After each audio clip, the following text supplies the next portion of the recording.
তৃণমূলের লাগামহীন দুর্নীতি এবং বিভিন্ন ন্যায্য দাবি দাবা নিয়ে আজ বহরমপুরের বিডিওকে ডেপুটেশন দিল বিজেপি কর্মী সমর্থকেরা। আজ দুপুরে বহরমপুর সাংগঠনিক জেলা বিজেপির পক্ষ থেকে মলয় মহাজনের নেতৃত্বে একটি পথসভা অনুষ্ঠিত হয় বহরমপুর বিডিও অফিসের সংলগ্ন এলাকায় এবং তার পরবর্তীতে বিডিওকে ডেপুটেশন দেওয়া হয়। এদিন এই অনুষ্ঠানে উপস্থিত ছিলেন বহরমপুর সাংগঠনিক জেলা বিজেপির সভাপতি মলয় মহাজন, উপস্থিত ছিলেন একাধিক বিজেপি নেতৃত্ব এবং উপস্থিত ছিলেন বিজেপি কর্মী ও সমর্থকেরা। কার্যত বৃষ্টিকে উপেক্ষা করেই বহরমপুরের ব্লক সমষ্টি উন্নয়ন আধিকারিককে আজ ডেপুটেশন দেওয়া হয়। আজ আনুমানিক দুপুর 2টো নাগাদ এই কর্মসূচি তারা করে।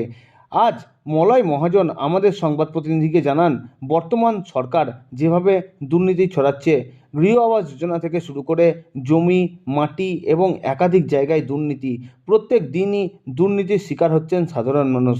তাই আমাদের পক্ষ থেকে আজ বিডিওকে ডেপুটেশন দেওয়া হলো।